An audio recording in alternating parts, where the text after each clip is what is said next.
Yes, guys, welcome to Chasing Green Arrows. This is the last of our World Cup editions. We're going to be previewing the final today. We're going to be doing our team of the tournament, pre-final, I know, showing our teams, answering your questions. We might even have a little bit of FPL towards the end of the show as well. I'm Gianni Battici, the FPL guy, and I'm joined by Dean.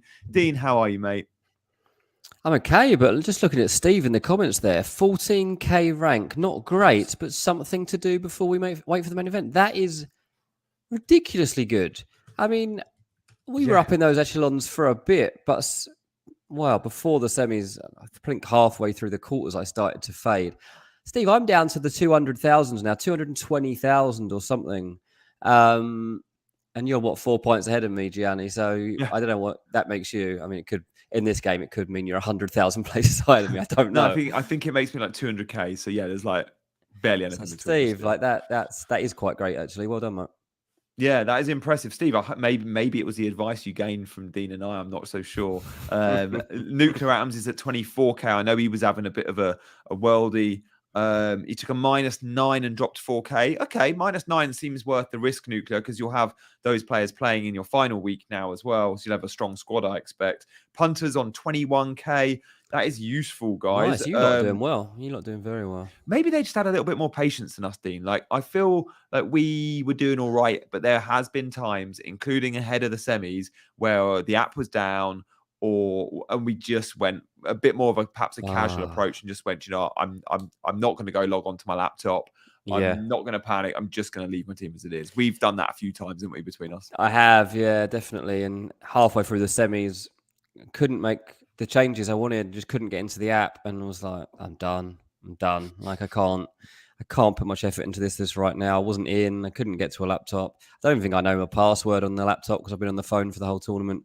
So yeah, it is what it is. But it's like a pre-season, isn't it? It's kept us going before we get back into the main event. All the main teams, all the big teams in the Premier League are now starting their pre-seasons again. They're going and playing these games in a lot of them like Abu Dhabi and stuff. But so they're getting back into the groove, and now we need to start doing that too. So I do want a good last week. I need a good last week in this game to get my confidence up for the big wild card, I guess, next week.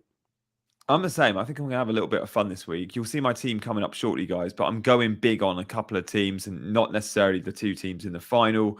And Steve said he played it for fun. Perhaps this is the approach to using FPL. And it is funny because in FPL, we often manage with so much caution, especially those engaged managers that are worried about going against things like effective ownership or are worried about not owning Salah or not captaining Haaland. When in this game, I think all of us, and Steve, I'm sure you're in this bracket, we all played it guilt-free. And therefore, we went left field. We didn't mind about captaining a differential and things like that. So maybe that is the approach. Don't know. Yeah. One to consider. There's a lot to be said for it. I mean, just putting less pressure on yourself, going with your gut instincts, not worrying about what other people have got. It's worked well. Messi is good. He's good. Yeah, he's good. Let's see if he's good enough to lift the World Cup. I mean, he's big final. This is a big final. It'll be interesting to see how Argentina now manage the expectation and pressure because, they came through the semis in the end kind of without any problem. And just to kind of go over what we saw, I mean, I was wondering like how they would deal with the occasion, like, just get Messi through to a final, a stadium just full of Argentina fans. It was a bit of a non-event in the end. I mean, the penalty, just changed everything. And Argentina were able to stay cool and get the second. And then Croatia just didn't have a goal threat, which was always going to be a problem, but really is a problem as soon as you're behind. So there was that to contend with. And then from the France game, I was just so impressed with Morocco. Just so impressed. Like, they put up such an unbelievable performance. Again, went completely against everything that we'd seen from them before. They had a 30% average throughout the tournament. It's 61%, I think, against France. It's crazy. No one saw that coming. But, that's why I had so much admiration for it, because they just went for it. They had such great support there. They literally had a nation on their back, just pushing them forwards, and they just gave it absolutely everything they had. And in the end, just come up a little bit short against the world champions. And that's fine. Argentina, obviously, is similar in that there is a lot of, support and emotion involved. But Argentina are also a better team, and there is a bit more expectation around this one. So it's a fascinating final, and there are so many different things going to be to decide which way it goes. Yeah, I think so. And I look forward to proving that final. We're going to go through the two semi-finals as well. But guys, more importantly, at 18:40, so in about half an hour's time, we are going to be revealing our team of the tournament, but also our player of the tournament. Looking forward to that. Before that, we're showing our teams. Punter says about Abu Bakr was top of our mini league, the Chasing Green Arrows mini league, of course. We'll check out who's top now. But yeah, he went for a differential captain in Giroud. I went for a differential captain. I think I went for Di Maria, who didn't play in game week 1, or the first game, should I say. And then I didn't change it for match day 2. So I got 0 points from captaincy. That was a bit of a heartbreaker. But guys, I promise you we'll be previewing FPL in the coming weeks with a little bit more professionalism, should I say. I've been very casual in my approach to this game, but hopefully the advice we've given you still sticks. And I have been playing a different fantasy game around this World Cup called Fan Team very seriously, and pretty much the same rules, pretty much the same player choices. So the advice we give still works. If Messi wins the World Cup, does it end the debate? Steve, I don't know if it ends the debate. I think we might say different players at different times or different seasons, but they've both been so elite. I'd struggle to have that conversation. Yeah, it's a hard one. I mean, it does. I mean, this is it. Like, Ronaldo can't bounce back on this one. So it's a tangible that he can't react to. So in that sense, Messi walking off with the World Cup under his arm kind of does. But, this is a Messi that is a couple of years younger than Ronaldo. A couple of years ago, if this World Cup was played, maybe Portugal would have been in a spot where they could have done this and Ronaldo could have done it. I don't think it's especially the greatest way to compare them on a personal level, because it all depends what the rest of the team can give. Ultimately, at this point, we can see that Ronaldo's presence is probably a detriment to the team. But he can't accept it. He can't accept that his time at the top table is pretty much gone. So the thing with Messi is he's not going to gloat about it. I don't think Nice. he's going to do that. Whereas Ronaldo probably would have. What I'm most intrigued by is if Ronaldo is even watching the World Cup anymore. Yeah. Does he even want to watch the final? Can he handle it? Is he texting France players being like, "Do this for me. Do it for me. You can come on my yacht. You can come on my private jet. You can do whatever you want." But yeah, it's a really interesting one, that, because ultimately, like, they've both been absolutely ludicrous, haven't they? They have. My dad always said to me about Messi, he was like, yeah, he's great, and it's a lot of older men or women, certainly my parents have always said it. The players back in my day type thing. But with Maradona, my dad always reminds me that he single-handedly won Argentina a World Cup, pretty much. And he's always compared. And so you can't say Messi's the best in the world because he's not even the best in Argentina. Like, Maradona won Argentina trophies single-handedly. Now, if Messi goes and wins the World Cup, you could probably argue the same point, and therefore you can make that comparison from international trophies. He's won the Copa America, Messi, as well recently, only a couple of seasons ago. So yeah, I think it will make a difference to his legacy if he does win Argentina a World Cup. And he at times has divided the nation in Argentina. Certainly of more recent years, they've all been very supportive. But there was a time when Messi retired from international football and the fans were on his back, and it was, why can't you do it in a Barcelona shirt? Why can't you do it in an Argentina shirt? So to win Argentina a World Cup will, be huge to that legacy of, you're the people's champion still, like Maradona was. Yeah, basically, like, he should probably retire from football if he wins this World Cup. Just walk out of there, just wave to everyone, and just go with that World Cup, and say under your arm, "I'm done. I've finished. I've completed football. Just go, walk into the sunset." Yeah, I feel like now is the right time before we move on to the results of the two semis and go through them in a bit more granular detail. Now is probably the time to have the conversation of player of the tournament. We've spoken about Messi. So let me just put out, I think there's 3 other names to discuss here, right? Let's say it's a 4-horse race. We're going to do a little bit on Mbappe, a little bit on Amrabat, and I think who else did I go for? Oh, we have to talk about Griezmann. Like, for me, like, because one of my picks. So Griezmann up first, Dean, like, slightly new position. Without Griezmann, do France get to the final? Because I don't think they do. I think he's been that good. Against England, I thought he was man of the match. In the groups, I thought he was outstanding. The role Griezmann is playing in this team, and a team that's a little bit short without Kante and Pogba, without Benzema. Like, I think without Griezmann, I don't think they beat England, and I don't know about Morocco. They're not in the final without Griezmann, as far as I'm concerned. Yeah, 100%. And what I'm intrigued by now is with Griezmann, is this a career change for him? Like he's played the role so well.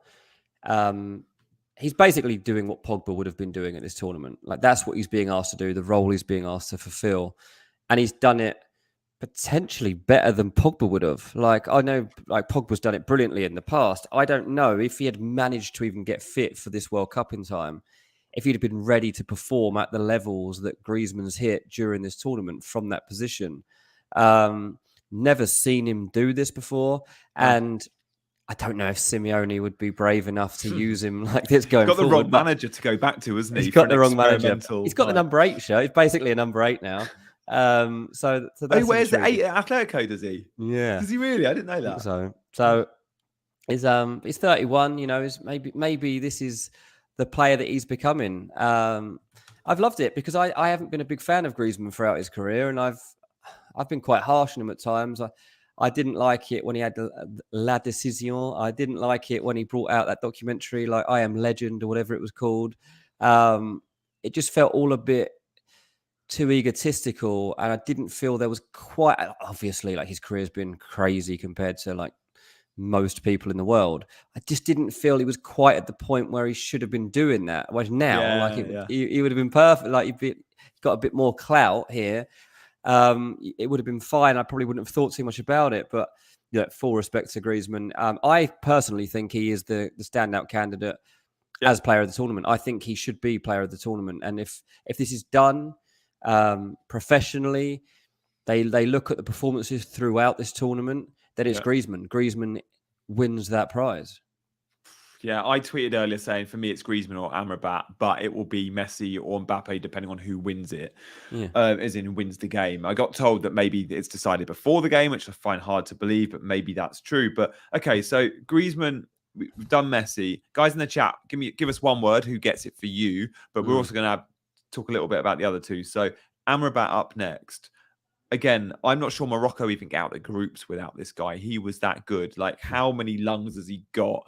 The energy, the work rate, the pain barrier that I think he's been going through, even whilst carrying injuries, which I think you can say a lot about some of those Moroccan players. Roman Saiss, another, just phenomenal. Like, even his tackle on Mbappe you've probably seen the clips on social media today from last night, just shows his game. And I just think in that position, he's been the engine room, the driving force behind a lot of that success. So Amrabat and Griezmann were my two standouts.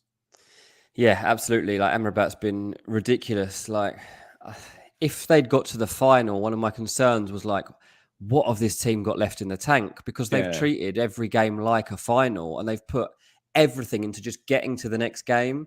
So to get 7 games in such a short space of time, and genuinely, they're not expecting to play like that many games at the World Cup. We'll see. Obviously, they've got a third, fourth playoff on Saturday, but Amrabat's been so good that I'm expecting big clubs to be looking at him now. I mean, he's 27. He's good age. He's been linked with Liverpool. Liverpool believed to be, I haven't looked into this properly yet, but have him on their radar because they want an option coming in that isn't a Bellingham or whatever at the moment. So could be a good potential there. He's been brilliant, and he has epitomised everything that's been great about Morocco.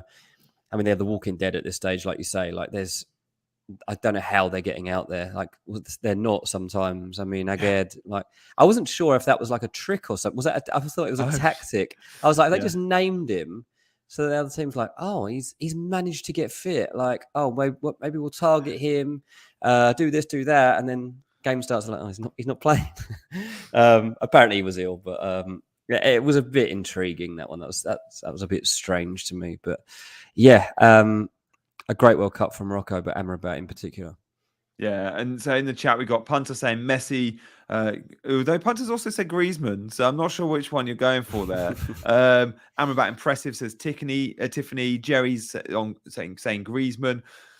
Nuclear asking about why we're comparing Messi. We're not comparing for position here. We are saying who we think should get player of the tournament. No one's doubting that Messi's amazing. No one's doubting that he's the Nuclear potentially takes the best player anything that's ever Messi lived. to heart, I think. So don't worry too much about that. Yeah, like for these 7 games that we are saying, we are at the moment we are saying X is player of the tournament. Okay, so Mbappe for me, I don't think Mbappe is a non-starter. If you're giving it to a French player, it should be Griezmann. But I do think Mbappe will get that French vote because he's Mbappe. The PSG link's huge.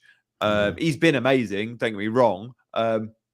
I wasn't overly impressed. I don't know. Has he been amazing? He has been amazing in moments. In the groups, but I think he's had great, wasn't he? Yeah, but I think in the knockouts, he's probably had First two games. Yeah, that were reasonably quiet. So I don't think he's so far played consistently as well as Griezmann. Look, he could quite easily decide the final and could have a ridiculous performance. We saw him do things in the semi-final that barely anyone in the world's ever been able to do.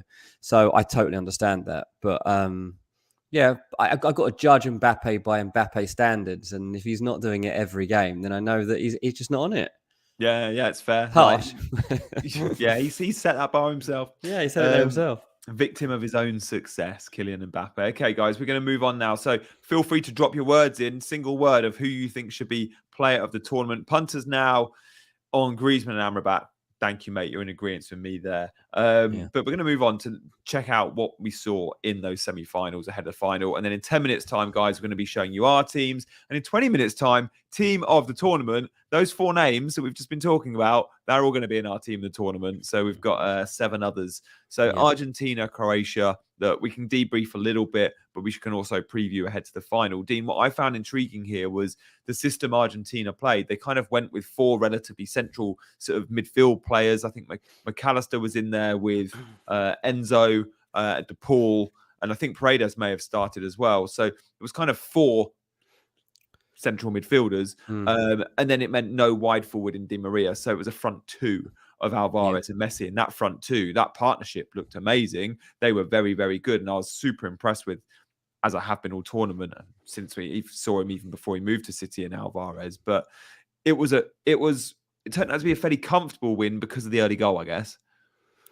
Yeah, I mean, there's a certain element of luck involved in it. Not necessarily for the penalty. I mean, in the studio and the UK coverage, or all the ex-footballers are saying it's never a penalty, and then you go to Peter Walton, who's the refereeing expert, and he says, well, 100% is a penalty because the goalkeeper has wiped him out, hasn't touched the ball, he's collided with him, and anywhere else on the pitch that's a foul, so it's a foul here too. As soon as he put it in those terms, I was like, oh yeah, of course, that makes perfect sense. And it kind of bothered me a little bit that ex-footballers that are pundits, like as good as their opinions might be at times, don't know the rules. Like, I think this is becoming quite a big problem in football. They don't know the handball rule either. And they often co-commentators don't know the rules. And I'm like, dude, you have to know the rules. Yeah, this can't continue. Like, it's going to have to change for next season, whereby, or even by the end of this season, if you're commentating on the game, you need to be able to explain the rule immediately. Yeah. I know it's difficult. Like, I'm struggling to keep up for sure. But if you've got millions of people watching and trying to understand what's happening, then you need to know. That is now part of the job role for me. So anyway, that was got off a bit of the tangent, but it was a pen, and that was fair enough. And like, absolutely ridiculous the way that Messi took it, for all the concerns that anyone watching might have had. Oh, he misses them. Wow, like to stick that in the top corner like he did was ridiculous. And then Alvarez, like, I mean, you're never going to score a goal like that again, really.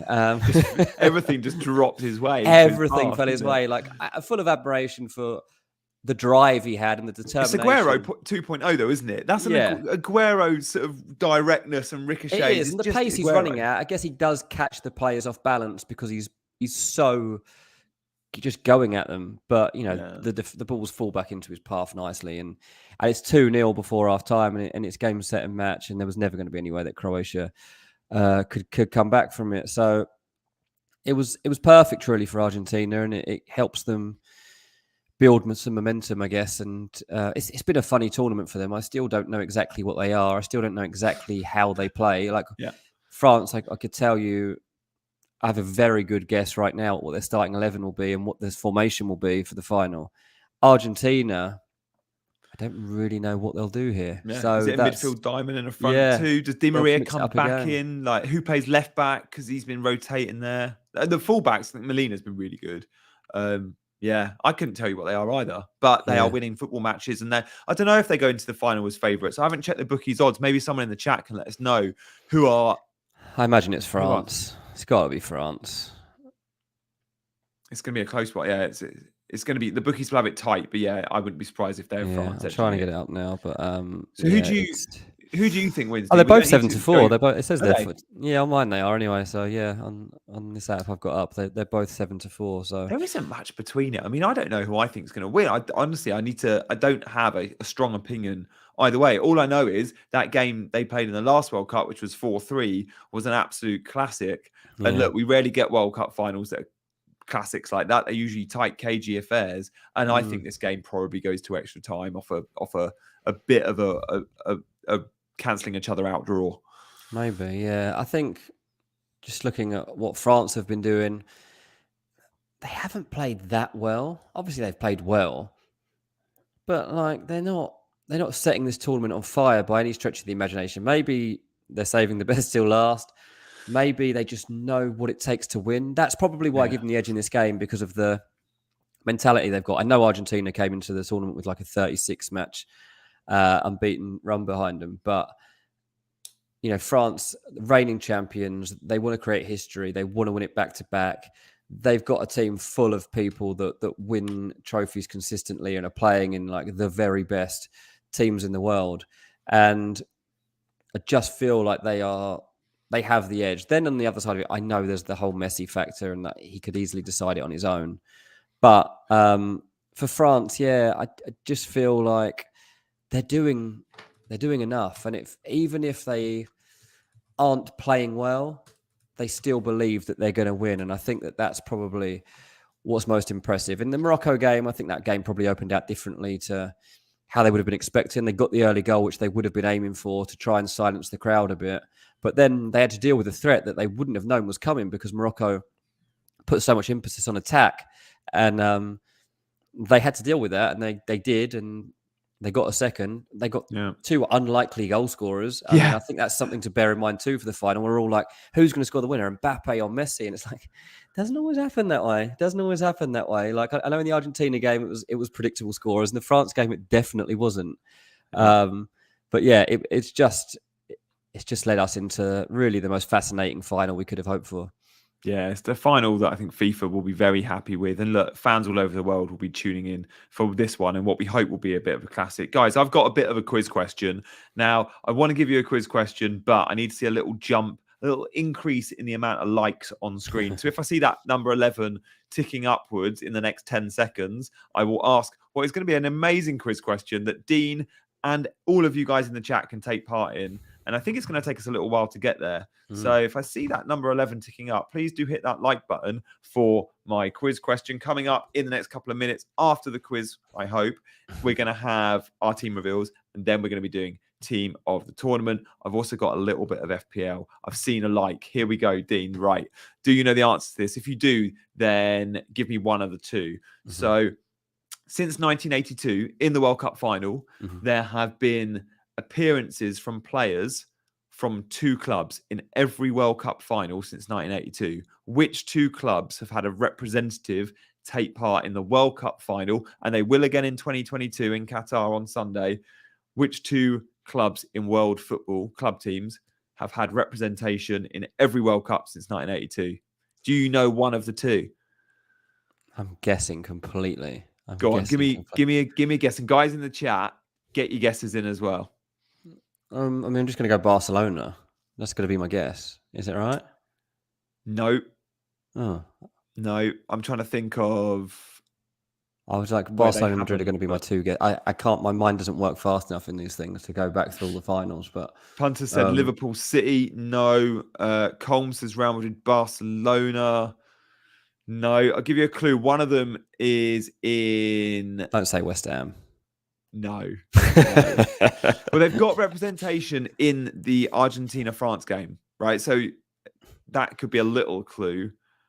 Okay, it's not Real Madrid and Bayern Nuclear. Although I did see someone said Bayern earlier. I think it was Abhishek. Yeah, it is Bayern Munich. And again, I'm trying to think. So Bayern have got a few in the French backline: Pavard, Upamecano. The other one, Spurs, no. Man United, no. Loads of Real Madrid, no. But it is a team from Serie A, and we have had a guest coming in that is correct. He got Bayern Munich right. Abhishek, Inter Milan. Randomly, he got Inter both Milan. of them. Abhishek got both. Inter Milan have had a player take part in every World Cup final since 1982 onwards. Have They've they? always had a lot of Argentinians, I Brazilians. guess, yeah, that's true. That's the way to it. Yeah, that's true. I can see Italy have been in a couple of World Cup finals, 82, 2006. Yeah. That's a good question, yeah. Can't believe neither of the Spanish teams, but yeah, interesting. What's funny this time round is Inter have only got one in that France-Argentina squad because Correa went home injured before the match day one. And it's Lautaro Martinez who needs to feature in that final for that stat to be a thing next time round. So I hope he gets off the bench. Yeah, that'd be good. Guys, we're going to be showing you our teams now. Dean and I have both made our 6 transfers, generous allocation there from the game. Our 6 transfers already. So we're in a position to show you our teams before we do team of the tournament. But we've also got coming up later the best scoring players from each position as well, which you've got a little sneak peek of there. So Dean, talk us through your team. You've made 6 transfers. You've gone pretty big on France. Yeah, well, they were mainly the ones that were left from the last round. That's why they're still there. I mean, Upamecano might not play, probably shouldn't play, to be honest, but I already had him, so he's stayed for now. Yeah, I've really gone mainly with France because I just had to lean one way and decide who I think's going to win. So as I said before, I think France might edge it, so I've just gone with that instinct. And then I've brought in just a few players in there that I just feel might get my ranking up basically in the last week. So Alexis McAllister, he's had an unbelievable World Cup. I mean, if you're looking at why Messi's been so successful, it's largely because players like Alexis McAllister have put in the hard yards and put in some unbelievable showings to allow Messi to wander around the pitch, finding the space to do his thing. That's been a big part of the Argentina success story, along with the fact that Julian Alvarez has been stretching the lines and again giving Messi other spaces to use up. So that's interesting. Ziyech, I just feel like he might have that edge. I mean, the third and fourth playoff, I was tempted to use that as the game where I throw all the players in.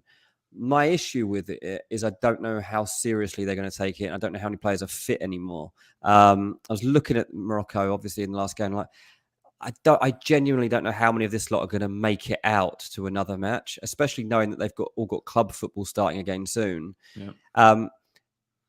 I think they'll care about finishing third, Morocco. So I think there's a possibility that they get some of the players out there. But I had a couple of defenders who have had knocks, and I was like, I just can't factor in this. And for Croatia, again, they took it very seriously last time. They were in a third and fourth, but I just don't think that they'll risk some of the players. Juranovic, I just really like, so I think that I just decided to get with him.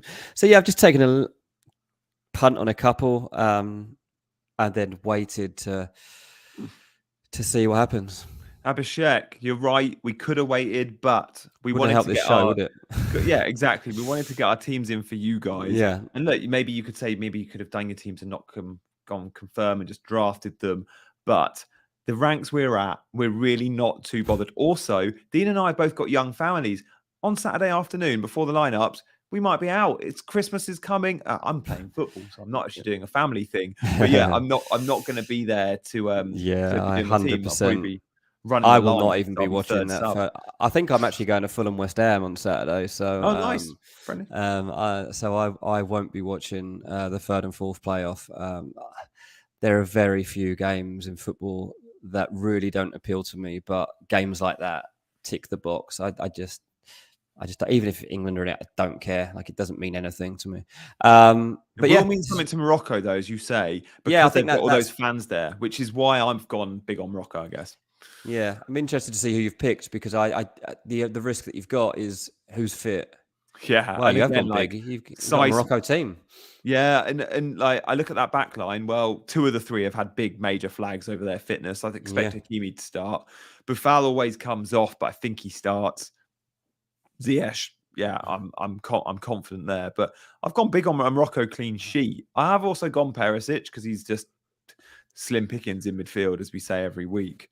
So yeah, I've actually got a full squad other than my second choice keeper. Although I don't expect Montiel to play, I wouldn't be surprised if Di Maria doesn't start as he didn't in the semi. I think he'll probably be the same Argentina team with that central midfielders galore in the four. yeah, So yeah, I'm yeah, going a differential in my captain choices as well. I'm going to go Hakimi, and then if I do twist, I'll probably not go Mbappe or Messi. I'll probably go Giroud or Hernandez just for the sake of being different. yeah. I'm just looking actually back. I haven't looked at this before, but looking at the history of this fixture and to try and work out how Yeah, is many it a goals goals fest? it throws up, and it can be, yeah. So the last time around, it wasn't really. I mean, Belgium beat England 2-0, but almost every year before that has been. So Netherlands beat Brazil 3-0, Germany beat Uruguay 3-2. There was a 3-1 Germany over Portugal, Turkey, South Okay. Korea 3-2. Croatia, Netherlands, that was 2-1. And then Sweden, Bulgaria 4-0. There was a France, Oh, Belgium 4-2. 82 Poland, France, that was 3-2. So yeah, like that typically that you're getting like 4 or 5 goals in these fixtures, which makes for, I guess, an entertaining game, but I don't know if it helps in terms of them keeping a clean sheet. That's probably the one doubt that might arise. yeah, yeah. So there we go. I've not taken hits. I'm not willing to take hits. I don't think it's needed for a -4. There's been so many blanks that yeah, I've got my plans for captaincy. I need no Argentina clean sheet would be good for me because a lot will have Argentina defenders. I've got none. Clean sheets from Morocco and France. And then yeah, some goals, some attacking returns from Morocco and France would obviously be useful too. So yeah, Mm, we'll let you know on Monday's show, guys. We're gonna be back on Monday at 7 doing FPL stuff. We'll let you know I'll how round this we both off. got Yeah. on. Yeah, Yeah. exactly. Yeah, good point, Abhishek. Yeah. Guys, I think it's time to team a tournament because I'm quite excited about this. So I want you guys in the chat voting. So let's go through positions. We're going to do a 4-3-3, right? So goalkeepers, give us your names. I give you a short list of Lloris, Martinez. I think Livkovic could be in there. Loads of penalty saves. I think even Chesney I thought was good, but I think for Chesney was me good. Yeah. it would go. I think my pick would probably be Martinez for the Mm. heroics from the pen. I think he's been consistently very good. Who would be your pick? Yeah, I can see Lloris getting it officially, but I think Emi Martinez I'd give it to. Yeah, I think he's been crucial, and those penalty saves for me were standout. So So good. I'm definitely including that. Yeah, they were good. Colm's gone Martinez. Good stuff, Colm. Let us know if any other names before we decide. We'll take, yeah, Nucleus pen shootout king. Although there was a fair few penalty shootout kings. Chesney's save to that Messi missed pen was unbelievable because it was like it It never should have was, been a yeah, penalty. that's true. Yeah, that was a great save. But look, so far votes in for Martinez. Dean and I said Martinez. So I think, oh yeah, Bono says punter, Oh but yeah, no, Bono has been good. He has been oh, good. he has been. I think we'll make sure Morocco feature in that back line, maybe two Yeah. of the four. Well, Bono's the But sub keeper. It'll have him as the sub keeper. nice. And with this squad, of course, being Yeah. FPL related, fancy related, we should have two keepers. Yes. So there we go. So back four. Let's go. We'll go right back, left back, and then two centre backs. My standout right back, I think, has probably been Hakimi. I think notable mentions. I think Dumfries was very good early on, but Yeah, he was. Yeah, but I think Hakimi. I think he's pretty much a shoe in that position because of the run that they had and the role that he had in it. So I think that's safe.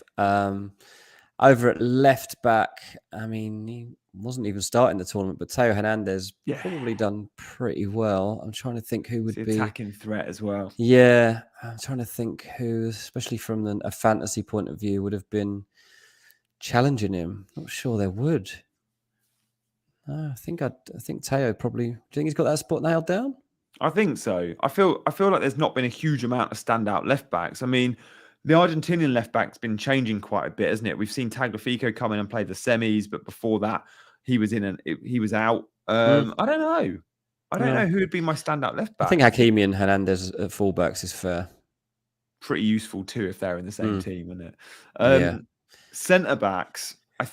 I think Roman Saiss would be my who would be your Moroccan centre back of choice, because they've both been amazing. If you could only pick one.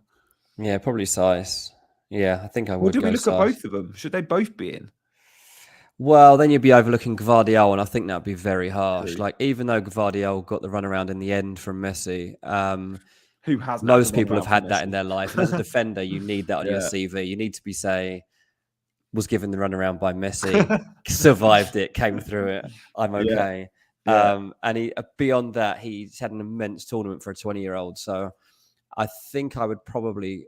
Oh, Harry Maguire had a great tournament. We probably didn't get far enough. If we'd got to the semis, I'd have pushed Harry Maguire genuinely into this. Otamendi's been brilliant. Good point. Yeah. Otamendi has. Varane's been good. Varane has been good. Saiss and Gvardiol I'm quite happy with. Me too. They're my two. In the chat, I think people agreed on the fullbacks. I should just mention, and I was super impressed, Colm. I like this point here. Look, definitely not team of the tournament. He played 3 games, but I've watched him a fair bit, nowhere near as much as Dean. But I was super impressed by Robinson against England. I thought he was phenomenal. Good left back, like good in the Prem, sure, but never really noticed him as like a top tier left back. He's had a really good season. Like he's useful. Yeah, he's had a very good season for Fulham. I've been a bit harsh on him in the past because I felt like he wasn't quite good enough defensively, but he's actually totally proved me wrong this season. He's been brilliant for Fulham. So yeah, Anthony Robinson, he's not getting the nod here because he didn't play enough, but he did have a good tournament. So we've got our back 4 sorted. By the way, Robinson, if you haven't seen it, check it out. It'll be on YouTube. It's definitely on Twitter. That's where I watched it. The Robinson card trick he did pre-season. He's got this long card trick video. It's so funny. Yeah. So there's our back 4. The midfield is 3, hard. That's tough. This is hard. Can I give really you? Hard. I think we have to go for Amrabat because we've given him potentially player of the tournament. Yeah, but then there's so many names. I thought Bruno Fernandes had a really good tournament. I don't know if he gets in. I think Ziyech is worth a mention. Unahi, Enzo Fernandez, Griezmann. He's a midfielder. Griezmann would be midfield 3, wouldn't he? So we've got to put Griezmann and. So Griezmann and Amrabat have to make it based on what we've said, and then probably Enzo Fernandez. I'm glad you said that because I was going to push for him. I was going to push for Enzo as well. Weighing up the shot, Enzo Fernandez. He's been brilliant. He really has.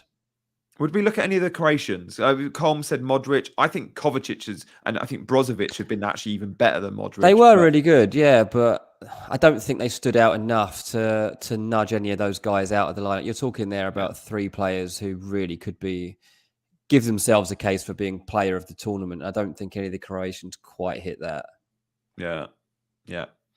Perisic punter, maybe. Look, if Perisic gets in, he would be front 3 though, because he's been playing wide in the front 3. No Croatian mid, I don't think so. Brozovic is injured, says Markel. I don't think that doesn't matter. He's played a lot, and he broke all sorts of running stats. But yeah, our midfield 3 I think is pretty nailed. Notable mentions to the Croatia lads, and I think to Bruno Fernandes, who was brilliant. And look, probably Tchouameni as well. I always pronounce that wrong. Is it Tchouameni? No, that's right. Yeah, you were right. Yeah. Nuclear Atoms agrees with our 3. Nice. Okay, front 3. Who are we going for then? So the front 3 I think is easy because it's Messi and Mbappe nailed on. Yeah. And then you've got a choice though. Is it Julian Alvarez? Is it Olivier Giroud? Is it Perisic? I don't think it is Perisic. He's scored like 1 goal. Yeah. It's Giroud or Alvarez. And I mean, and it is the number 9 we're looking for because we're saying Messi would be right of the 3. We're saying left of the 3 Mbappe. So we're looking for the central spot. It depends what you want here. Do you want experience and someone you know you can rely on in Giroud? Or do you want that youthfulness, the no fear, the rawness, and the quality Alvarez. Do you know what? I think I'd go Giroud, and the reason I say that is because watching it from an England perspective, playing against France, I hated that he was there. And Yeah. every time the ball came into his area, I was convinced he was going to score. Yeah. So I think that I would be tempted to give him the nod. I see a couple of people mentioning Richarlison. He didn't do enough. He didn't do enough for me. He had a couple of good performances. He's going to get goal of the tournament. That should be enough. Yeah, get goal of the tournament for sure. He could have been in there, but they weren't I in think it he long only enough started 3 either. games. I think he Yeah, only started 3. Yeah, he didn't figure enough to get into a team of the tournament. Same as Ramos, because Ramos in that hat trick Ramos got for Portugal, knowing what had happened with that could be benching display out of the nowhere, tournament for sure. but Yeah, it that can't could be get him in team standout of the tournament. performance. But yeah, I think I'll go Giroud, to be honest. I think I would. Yeah, I agree with that. I think Giroud It's for literally me. your front three. I Yeah, think my front three too, actually, for the final week of fantasy. I think that is as good as it gets, to be honest. yeah, I think so. I'm very happy with that team in the tournament. So goal of the tournament, I think we go Richarlison. Moment of the tournament for me is display is that hat trick from Ramos. Yeah. That was just obscene. But yeah, what other of the tournaments is there? I'm trying to think of save of the tournament. Well, you have Golden Glove, don't you? So it's the most clean sheets. I don't actually know who that is at the moment. It was Pickford for a bit, but I assume it's not now. Who's your England player of the tournament, Dean? Um, Saka or Maguire? I think it'd be Maguire. I think Bellingham obviously is the one that will be spoken about in the back of the World Cup, but Maguire, for everything he'd been through, for all the doubts that people had about him, and to put in the performances he did, it was just monstrous, really. Like I just was so impressed, and I'm so happy for him. I think he'll even be in the Man United team when we come back into the regular season, because if I presume, Varane's not going to be in. Varane and Lisandro Martinez are involved in the World Cup final, so there's a spot there, isn't there? So I assume he'll be playing when United return. Lindelof and Maguire again. It'll be like old times. I hope you see Brentford. They got Nottingham Forest at home. They got Nottingham Forest at home, Man United, I think. So it's a perfect game to try and reintegrate him. You know, I think it's ideal. Do you know what? The United fixtures, by the way, guys, for those looking at FPL, we'll talk a little bit about FPL in a minute, but the first 3 games back for United are very good. Like, I think everyone's going to have double, if not triple United. It's Forest at home, Wolves away, Bournemouth at home. So fantastic set of 3 fixtures. But we'll stick with the World Cup for the next 5 minutes by looking through some of the players' performances for those that feature in the final 4 games in each position. So we, of course, can be picking players from not just the final, but also that 3rd place playoff. I've gone big on Morocco, as you can see. But let's have a look at the next slide, which will see the players in different positions that we might want to go for. So top point scorers, we know, for example, up top, we have Mbappe and we've got Messi and Alvarez as well. But if we go through tier by tier, keepers, there's not much between them. I feel like going into the final game week, Theo Hernandez and Hakimi, 2 defenders, just getting your team if you can. So good. They deserve those spots. But midfield is interesting because, again, we speak about it being slim pickings. The lowest scorer on this table is Enzo Fernandez, 18 points only. Like, the defenders are all outscoring that 3rd midfield pick, and actually they're all outscoring Perisic as well. There's just been so few options, weren't there? They did, they did the opposite to what FPL does, and they just pushed anyone that was attacking as a forward, and it really. And then only gave us 3 of them instead of 5, and it's it was one of the things that probably held back the success of this game, really, because it took some of the fun out of it and your picks, because it was so limited, and the midfield is generally a position that you look to exploit to try and get extra points and stuff, and the options just weren't there. And I think it really is reflected in those 3, because I mean, it's not that exciting, is it? I mean, they've all 3 had good World Cups. I'm not going to say they haven't, but there were players who were actually midfielders who you'd like to have seen included in that list. Griezmann, for example, was a midfielder. I don't know how many points he got, but I don't know. Mbappe, though, he should be a wide forward, which in FPL terms, that's a midfield spot. He's a midfielder. Yeah, that's fair. Salah is a midfielder. It's the biggest error for the game for me was was the classification. And so many years we speak about, oh, Salah needs to be moved as a forward in FPL.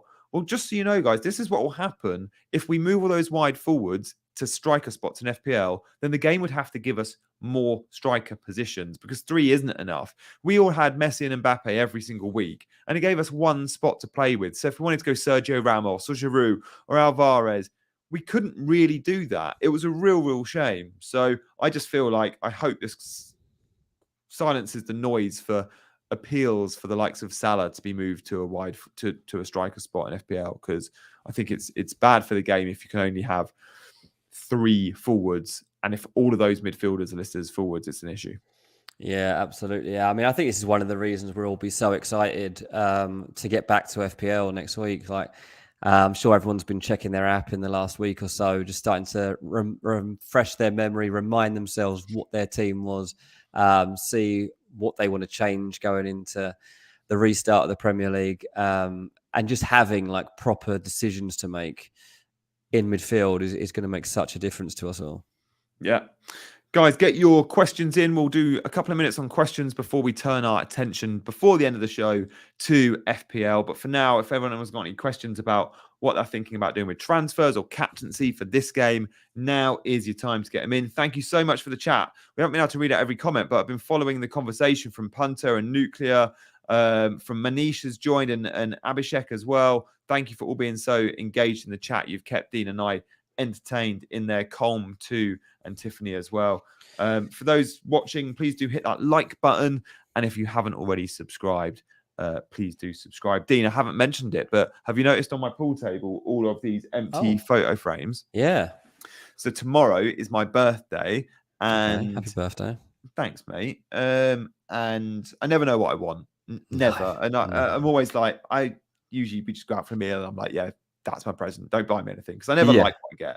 Yeah. But this year, I was like, do you know, I'd really like some more prints for the wall. And where you see that print, the Chiellini Saka one, kind of stops, and I've got a whole blank wall from then on. Oh, so right. I want to fill it. And I said to my wife, I was like, I've not bought any prints because they're quite expensive, and then I didn't know exactly what I wanted to get. I didn't find a website selling prints that I liked. Anyway, I found a good website selling prints. I spent like 200 quid on, I don't know, about 15 prints. Yeah. Which I'm not allowed to open till tomorrow, which I'm very excited about. And now there is a common theme with these prints. They're pretty much all linked to an Italian team of like a previous year or whatever. So I'm really hyped for it. And then I was like, I'm going to need some frames. So I just did a massive IKEA order and just got loads of random frames. That's a really good idea. I like that a lot. Yeah, I don't know if it's just like all men just seem to like, we just buy whatever we want. We just buy it. Yeah. As and when we want it. Yeah. Unless it's like something that's like you want that's ridiculous. I don't know. There's a coat you want that's £400 or something. You can put it onto your whole family, like, buy me this. And then it's like, well, you know, an iPad, whatever it might be. But generally, like up to a certain amount, you just buy it as you go through life, don't you? Because you're not going to wait a year. You're not like a child anymore. But I agree. And it's really hard coming up with birthday gifts. But that is great because, it's something that is tangible as well. It's not just a one-off meal that you've forgotten the next day. Yeah, I'm so excited. So for like the last week, I've had this big package of all the prints. And I've been desperate just to open them and see them. Because when you order them on the website and you've got the tiny little like sort of thumbnails, you're clicking and buying them, you're like, no idea what they're going to look like when they're blown up and like sort of full high res. So you know what they all are, right? I know what they are. I've got like, they go back to Italian 90. There's 1 or 2 from. I've actually got the Maradona Hand of God. But then all the rest are like a little bit more recent than that. Yeah. Nice. Yeah, just pretty much got all my favourite players. You haven't got Harry Kane's penalty from the other day, have you? I don't think England. I think England only feature in the Hand of God print. Yeah, you didn't get one of Italy like winning the Euros. The thing is, I've got Italy winning the Euros a few. Right. So that one there is Italy lifting the trophy. Okay, yeah, I can't see it. And then the Saka one. So yeah, I went more 2006 World Cup final and then beyond. Nice. Oh, good. That'll be fun. Yeah, you have to give us a show around next time. Oh yeah, I think I'll do it if I get them up tomorrow, which probably won't. I'll be putting some Insta stories on for sure. Nice. Good question from Nuclear about captaincy on Saturday. It does feel like it should be punty. I feel like now is the time. Although Nuclear, you've got a very good rank, but Hakimi doesn't feel like safe at all for me. It feels punty, which I think is good. Like, how often in these fantasy games do you ever pick defenders, Nuclear Ams? You probably don't. So I like Hakimi because I do think there's a bit of an upside there. And look, we haven't seen it this World Cup. Hakimi is also amazing at direct free kicks. He can blast them top bins. So again, like, you've got a goal threat from a free kick, potentially. I don't know who does take pens for Morocco, but obviously Hakimi took a great pen in the shootout. So I think there's a bit of goal threat there. Slightly concerned that if I like pick ZXO as captain, and then the next day I can't get on the app to make it Mbappe or Messi, that does slightly alarm me with this game, which I really wish wasn't a factor, but it actually will be. Yeah. Mandeep, good for you to join us. Ask about a power captainship. So you've still got your power captainship. Yeah, you definitely activate it. It just means that your best point scorer gets the captaincy. So if you bench Morocco and Croatia players with points for France and Argentina players, would the highest player still get the captaincy or only starting 11? I think it is only starting 11, but you'll make sure you have to start your Croatia and Morocco players because they play first, mate. So put them in your team, and you'd only end up putting them on the bench if they've got like 1 or 2 points. So you'll be fine there. Yeah, of course. Croatia and Morocco did play in the groups. It was one of the worst games. I turned it off. I turned it off. I was worried about this becoming the final for that reason. I was like, I think it was a 10 a.m. game. And I was like, it's one of the ones I was like, right, I've got to make an effort. And I remember getting towards half time being like, I don't need to watch this. Like Sam and Jack, for our podcast, Sam or Jack definitely are watching this and we'll see it through. I'm going to Costa and getting a coffee. But that is right. It was 0-0 in the groups. Oh, brilliant. This won't be. I mean, that they were both playing in fear back then, and not having any idea what the future held and stuff. And now, you got to go for it in a third and fourth. I don't think this will be that low scoring. No, they're going to have a bit of fun, these teams. And these are two very good defensive teams. I know, so it does feel like it's the sort of game you would see a 0-0 in, which is why we did in the groups. But there'll be some French players getting a nod as well. Boufal is the Moroccan penalty taker. You've got him, haven't you? Got Boufal. Happy you're going to beat that. me. You're only 4 points ahead of me, and that's my only real interest in the game now is trying to beat you, and I'm not going to because you've got the Moroccan penalty taker. Well, I don't know it's going to be that clear cut, but yeah, I look forward to Monday at 7, guys. We'll be back, letting you know who won the battle of chasing green arrows. We'll also update our mini league, but we'll be back on Monday to talk about FPL. So, guys, very hyped now that we've got a fortnight's time. It's FPL time. And I feel like it's been a nice break, but it very much feels like we're going into a new season, right? We're going to go through the pre-season motions, arguably without the pre-season fixtures. Some of the teams are playing friendlies. We do have some Carabao Cup fixtures as well. But then come Boxing Day on the 26th of December, we have got all 10 teams playing. There'll be an FPL deadline at 11 a.m. that morning. We've obviously all on unlimited transfers, but there's been some key news coming out in the last couple of weeks as well. So on Monday's stream, we'll of course be flagging all of that news and going into more detail, but we got some double game weeks. We know some players, of course, are featuring this weekend in the World Cup, and we think that might hinder their appearance come game week 17, the likes of Varane or Lautaro, or not Lautaro Martinez, Lisandro Martinez. Yeah, Lisandro Martinez, yeah. So yeah, there's loads going on, but also it's time to dabble. So we'll be putting out maybe our early drafts next week on Monday. We'll be talking about the teams we want to invest heavily in, the teams impacted by the World Cup. Also, the 2 premium versus the 3 premium, because I'm already looking at it going, I'm definitely going to have Haaland. I also want Salah, but I also want De Bruyne. Can I get all 3 of them in? Maybe I can. Yeah, it's Have you thought about it much, Dean? Haven't, to be honest. No, I'm just looking at the fixtures now. What is interesting actually is there are most games on Boxing Day on the 26th of December.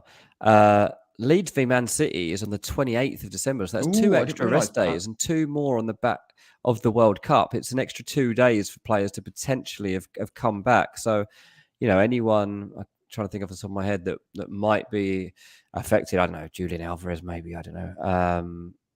But yeah, there's an extra couple of rest days there for City players. So they'll be at full. I mean, obviously, like De Bruyne has had plenty of rest already. Haaland's had the longest break of his life. So not too much to worry about there. But it just makes me think even more that you're just going to be going full on City. Yeah, I think so. Wow, Punter's gone for a Formium draft. Haaland, Salah, De Bruyne, and Kane. I must admit, I did look earlier for a similar draft. Without Kane, I had Darwin. Darwin, I don't know if he counts as a premium. He's 9 million. But look, guys, there are some teams, and we'll be talking through the fixture ticker as well. There are some teams I feel like for the first couple of weeks back, we have to go big on. And I don't usually jump on United players, but Forest, Wolves, Bournemouth, their 3 fixtures. Diego Dallo is a 4.8 defender. I feel like he has to be in everyone's team. I think Rashford at 6.7 million midfielder off the back of the World Cup he's had. Off with Ronaldo going, he could be the striker. Could be playing striker for United. Yeah. So like there's definitely a shift in the sort of template that we've perhaps built. Newcastle don't have the best run of fixtures. We've all had a fair few of their players, even the likes of Arsenal players. Now I've got 2 in Martinelli and White. They don't have the best run of games. Like they've got West Ham, Brighton, Newcastle, Tottenham, United. That's not a good group of 5 games. And again, with Gabriel Jesus out, do we perhaps drop our Arsenal players? I don't know. Maybe we do. Reece James back, do you reckon? He's full training now. Full training. Bournemouth and Nottingham Forest back to back. Oh. And a double game week coming up as well for Chelsea. So yeah, City Fulham, isn't it? Yeah. And again, there's a big question mark over keepers. Like Kepa is the number 1 at Chelsea, and he's like 4.5 million, I think it is. But again, he hasn't featured yet in pre-season. They do, however, play Brentford next week. So that pre-season game will be massive to know about the likes of Kepa and Reece James, because they're 2 players I definitely want. Nice. Yeah. Oh, I'm already excited. This is go time again, isn't it? Let's go.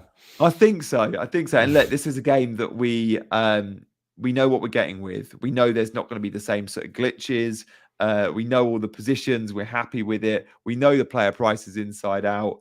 But yeah, jumping on the teams that we want to back purely on fixtures, I think is going to be super important, because we often look at fixtures and we look at form, but there is no form.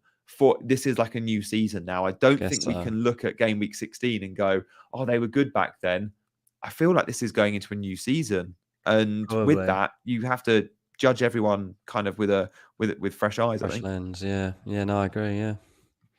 Good stuff. Okay, so with that, Dean, I think that brings to a conclusion our World Cup fantasy experience. We'll touch on it on Monday, but we're kind of done, aren't we? Yeah, it was good fun, mate. It was a bit different, wasn't it? We tried to keep it light, but informed, and we tried to get stuck into this game. It made it difficult at times, but we gave it a good crack. I got up to 20,000 at one point, and then totally collapsed. But at least I was up there for a bit. That was fun.